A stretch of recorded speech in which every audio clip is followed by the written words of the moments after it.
This is the City of God podcast, where Christ meets culture. And welcome to the City of God podcast, where we are weekly talking about today's biggest cultural issues, all through the lens of God's infallible word. My name's Rob Pacienza, and I am joined by my co-host, John Rabe. John, great to see you this morning. Rob, it's great to be with you. And as always, we have a terrific show planned today. One of the things that we try to do here on the City of God podcast, and really in everything that we do, is get to the worldview issues that lead to the terrible things we see happening in our society today. And we're going to dig deep into the worldview that has led us to the abortion holocaust today in a way that I think is going to surprise a lot of people and that you really need to understand on today's program. Yeah, I'm excited about today's guest. He is a new friend of mine, a new friend of the ministry, but hopefully this will not be the last time that we hear from him on the City of God podcast and other mediums that we produce here at the ministry. But he is author, podcaster, and the executive producer of the groundbreaking documentary, The 1916 Project, which unearths how and why our progressive cultural shift is tied into Margaret Sanger and to Planned Parenthood. Let's welcome Seth Gruber for the very first time. Seth, welcome to the City of God. Pastor Rob, it doesn't feel like the City of God right now, but that's because the church has been living under the spell of the Johnson Amendment, and their Christianity is not that of our forefathers. But you get that, and I'm so grateful for your voice. So thanks for having me on today. Absolutely. And Seth, let's talk about this documentary. It really is groundbreaking. I have watched it. It is phenomenal. 1916, as I said in the introductory comments, you really connect what's happening today in our cultural moment in the 21st century. You really link it to what happened with Margaret Sanger and Planned Parenthood, over a century ago. So tell us a little bit about kind of the motivation for putting this documentary together, what motivated you, and what might people expect for those that have not seen it yet?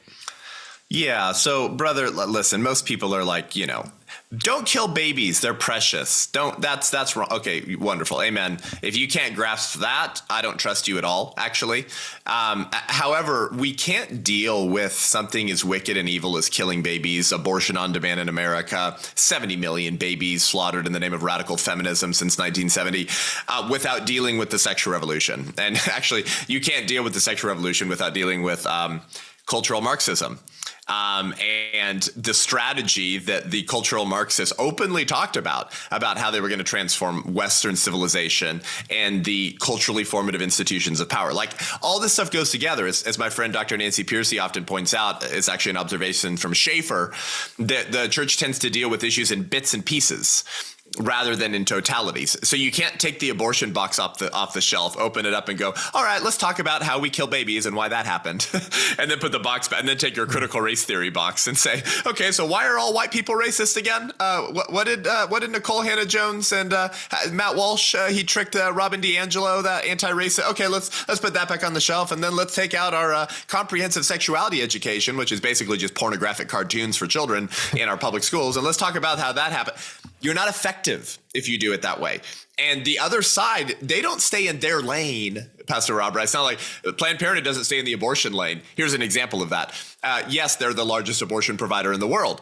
But guess what, City of God listeners? They're also the largest provider of the pornographic comprehensive sexuality education in America's public schools. They claim so on their own website. That would be the vile, obscene, pornographic cartoons unveiling any kind of weird, dangerous sexual act to minors to encourage them to do these things. But now, as of last year, Planned Parenthood is the second largest provider of puberty blockers and cross-sex hormones for America's gender-confused youth. That would be chemically castrating transgender drugs.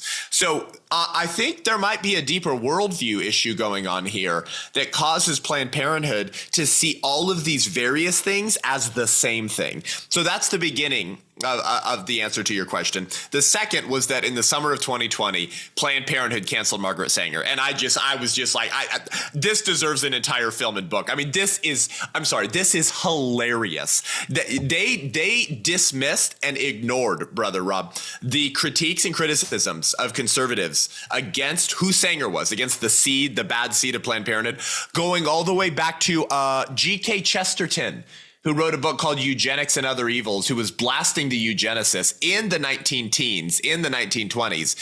And now we've given Hillary Clinton the Margaret Sanger Award, Nancy Pelosi the Margaret Sanger Award. Kamala Harris was trying to get the Margaret Sanger Award. There was a bust of her face at the Smithsonian. That's gone now. The Manhattan Mega Planned Parenthood New York City Clinic used to be called the Sanger Health Center. It's not called the Sanger Health Center anymore because of BLM, Antifa, 1619 Project. Everything's racist. That revolution, burning down whole cities in 2020. The revolution always eats their own, always. And so that summer, the radical pro-abortion left because of 1619 Project that said, hate your country, everything's racist. They put Planned Parenthood in their crosshairs. And they said, your founder is a racist. And Planned Parenthood said, you're right, we'll cancel her. We'll stop giving out the award and we'll take her name off of our building. And I went, okay, if they've lied to you about their patron saint, what else are they lying about? That's how we open up the book and film, the 1916 Project. What is 1916? It's when Margaret Sanger opened her very first clinic. That turned into the billion-dollar organization we know today as Planned Parenthood.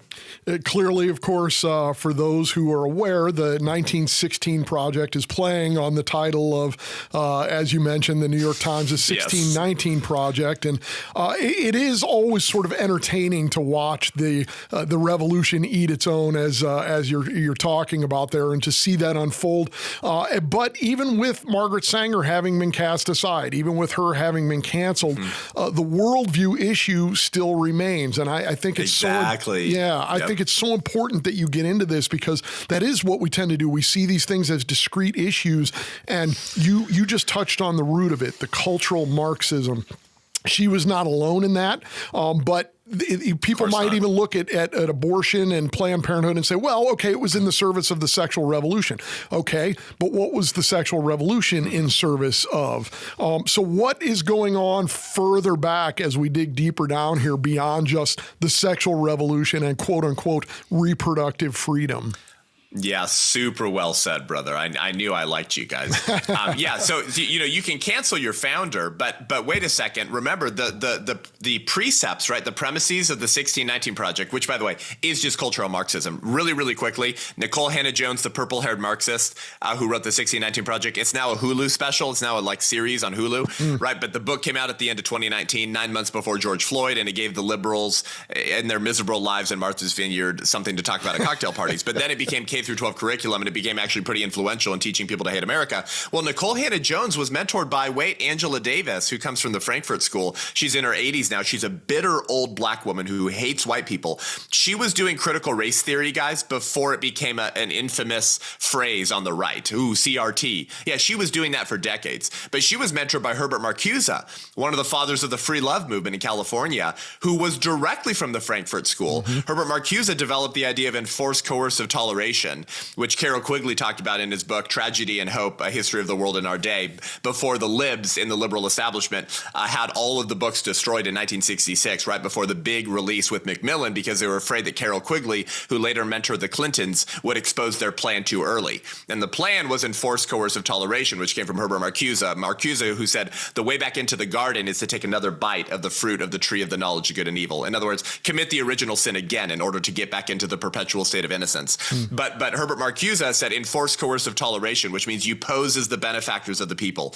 You use mercy or the appearance of mercy to win the hearts of the people. So don't actually care about the people, but pretend to, and pretend to have the Christian virtues, which is like Machiavelli, by the way, which goes back to his book, The Prince, in the 1500s or the late 1400s. Pretend to have the Christian virtues to win the hearts of the people, and then screw them to accumulate power. Anyways, so the 1619 Project, what I'm trying to say is literally secular discipleship of the Frankfurt School cultural Marxists that leads to that. But we have to understand that Margaret Sanger wasn't just an abortion gal. Okay, she was a eugenicist, which is far worse than just a racist, by the way, because a racist might say your skin color or your ethnicity is what I don't like. Well, that's evil. That's obviously evil. But eugenics could target anyone. Because eugenics says, well, there are certain genes and qualities that the elite value and others that we don't value. Well, how do we determine what those are? Well, the elite get to determine what those things are, right? So that's totally subjective. It can always change. And so when Planned Parenthood cancels Sanger in 2020, Notice they didn't defund themselves. They didn't shut down their doors. But that's what critical race theory says. If something starts in racism, you got to burn the whole thing to the ground. Like you can't trim racist twigs and branches and save the tree. If the roots are racist, you got to burn the whole thing to the ground. So notice they canceled their founder, but they basically said, yeah, our roots are racist, but the tree's going to continue growing, and we're going to continue living out the legacy of the ideas that Sanger planted in the American soil. My premise is that Sanger's probably the most successful leftist revolutionary of the 20th century, whose fingerprints on today's cultural insanity is greater than anyone else from the 20th century. And what I'm saying is not even Kinsey and Hefner could have been who they were without Sanger blazing the trails that they would later travel on. That's what I'm saying. She started Planned Parenthood. What is that? It's the best funded 501c3 in human history. And to answer your question, there was one phrase from her magazine before she launched Planned Parenthood that I think begins to get into the worldview issues. Really, we need to do this for like an hour and a half, guys. Okay, but anyways, and she says our ultimate objective is unlimited sexual gratification without the burden of unwanted children, end quote. She wrote that in her magazine Woman Rebel, which bore the headline No Gods and No Masters. And so her goal was to free the libido, to free women from the consequences of that libido by limiting birth. Let me put it this way, if I may, orgasms without responsibility. That's what she was writing about. Guys, that's Judges 6 all over again. Hey, Gideon, walk out of your cave and go tear down the Baal statues and the Asherah poles. Asherah, orgies, temple prostitutes, sexual cults. 9 months later, you've got a problem, pass it through the fire to Baal.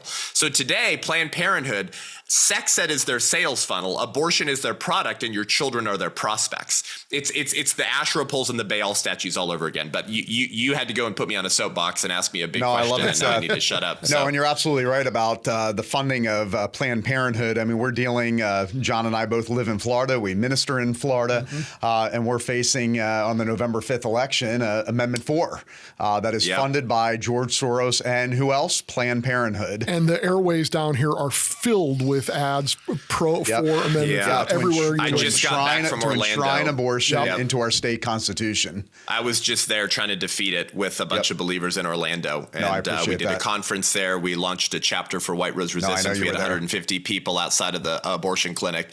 But man, thank you, Ron DeSantis, for at least leading the fight against this, because it's wicked, brother. Absolutely. And with Planned Parenthood, I mean, it's so important that you're doing this research, that you've become a historian in so many ways on really helping to uncover, because I think what we saw in 2020, when even the church in North America began to embrace worldly ideologies like critical race theory, it was individuals like yourself that said, wait a second, there's nothing we can glean in a positive manner from worldly ideologies like critical race theory, because it's rooted in evil demonic ideology, which is Marxism. And I think that's what you're doing with Planned Parenthood, the history of Margaret Sanger, and this incredible 1916 project, which is both, I want to clarify, both a documentary and a book. And even though Planned Parenthood tries to erase their history, thankfully we have the receipts. We have statements from Hillary Clinton praising Margaret Sanger, praising her for her humanitarian work, which really does say something about Hillary Clinton and the progressive movement in America. But I'll tell you, Pastor Rob, some of this stuff was difficult to uncover. And thanks to the work of people like Dr. George Grant, who aired a lot to the dirty laundry of the sexual revolution in the late 80s. Who was from Coral Ridge. That's right.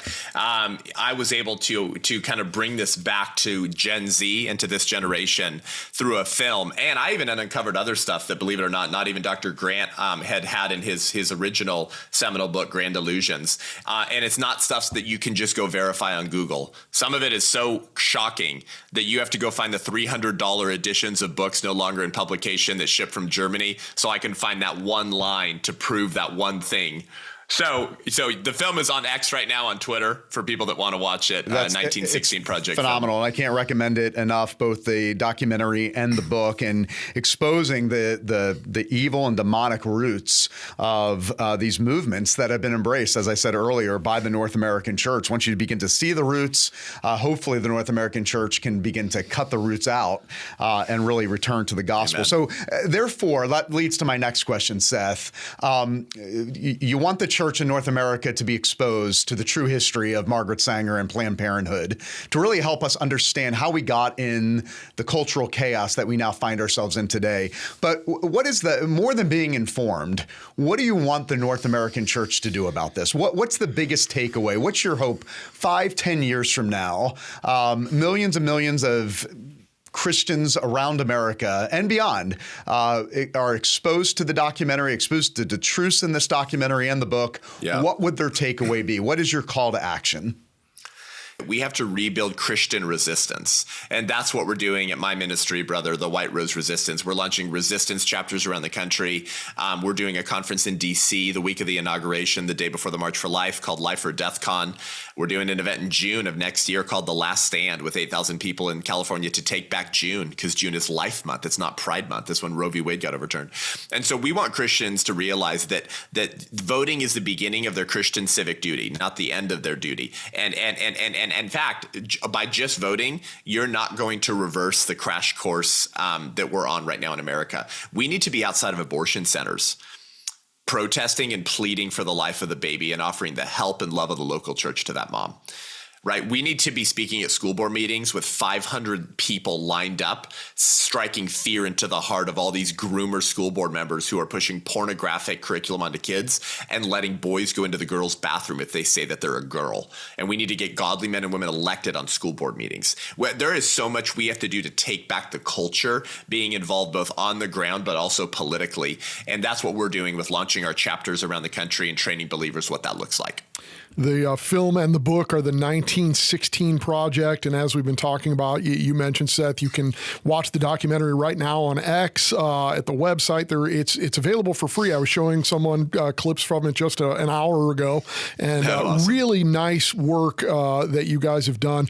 Good friends of our ministry and who've been on this podcast. Bill Federer, George Grant, yes. Pastor Jack Hibbs, and others appear in this movie, Nancy Pearcey. So I can't recommend it highly enough. I feel like, Seth, that the church is perhaps doing better now than it was 30 years ago on the issue of abortion, but still not as well as we ought to be doing. And of course, Dr. Kennedy, when he would be talking about this in the 90s, would thunder, rightly so, about the thousands of American pulpits that were silent on this. Yeah. Maybe not as silent, but still often apologetic, still sort of backing into the issue, still focusing mainly on, well, we want to take care of mothers and give the alternative, which is important, but not wanting to point out the evil of abortion. Why has the church, do you think, been too silent for too long on this issue? Why don't you ask the most loaded question at the end of the interview? You guys are awesome, man. Way to make me speak concisely. Wow. I call it the spell of the Johnson Amendment. I call it the idol of cultural respectability. I call it the spirit of Lot, that when you're living in a culture of death and the mob comes to the front door of the one man who's called righteous in that city, and they say, hey, bring those people that you have out in there because we want to rape them in the public square. And the one righteous man says, I got some daughters back here in the living room. We have the spirit of Lot in the American church because we are currently in the process of handing over the next generation and our own posterity on a silver platter to the demonically inspired culture of death and mob so we can remain relevant, keep our 501c3 statuses. And some of these pastors, frankly, they just want to fly on that private jet with Rick Warren to be invited to Davos by Klaus Schwab at the World Economic Forum every year. That's right. Rick Warren goes there every year. There's a reason why Rick Warren goes to Davos every year and Pastor Robert Pacienza and Jack Hibbs are not invited. Okay, it's the spell of the Johnson Amendment. It's the idol of cultural respectability. We need to stop caring about if the Democrats who attend our church are going to leave and be offended when we preach the full counsel of God. We need to stop worrying if our boldness and courage is going to lose us our tax write-off status. Who cares? Give it away to God if that would be the price. Okay, we need to preach grace and truth. We need to fulfill the work of the ministry by mobilizing and equipping the saints saints to go do the work of the ministry. Pastor Rob Pacienza can't end abortion. Pastor Jack Hibbs and Gary Hamrick can't end abortion. What they can do is be faithful to their role as a preacher, which you're doing, to equip the saints to go do the work of the ministry. A bottom-up approach where the people of God, filled with the Spirit, courageous and fearless, will take back this culture for Jesus, not because we're afraid of losing our free speech rights and our gun rights, although I'm saving up for my next AR-15 right now. I love it. But no. It's because of those behind us and those who will take the reins of this republic in the next generation. G.K. Chesterton said, the true soldier fights not because he hates what is in front of him, but because he loves what is behind him. G.K. Chesterton said that we're always being told that what is wanted is a strong man who will do things, but what is really wanted is a strong man who will undo things, and that will be the real test of strength. We need men and women filled with the Spirit of God who will undo the sexual revolution and rebuild a culture of life and join the adventure of joining Aslan on the field of battle as he's already moving in America and waking up other churches who are looking at churches like yours, and they're saying Coral Ridge is doing it, Chino Hills is doing it, Cornerstone Chapel is doing it. And it's raising the bar. Your guys' courage is raising the temperature. And I believe a new standard is being set for righteousness, courage, and holiness. And I think more pastors and churches are going to rise to that. And so I'm honored to call you guys friends and honored to see what you're doing for the kingdom. Amen. And I'm so glad you mentioned the Johnson Amendment. Satan is the father of lies.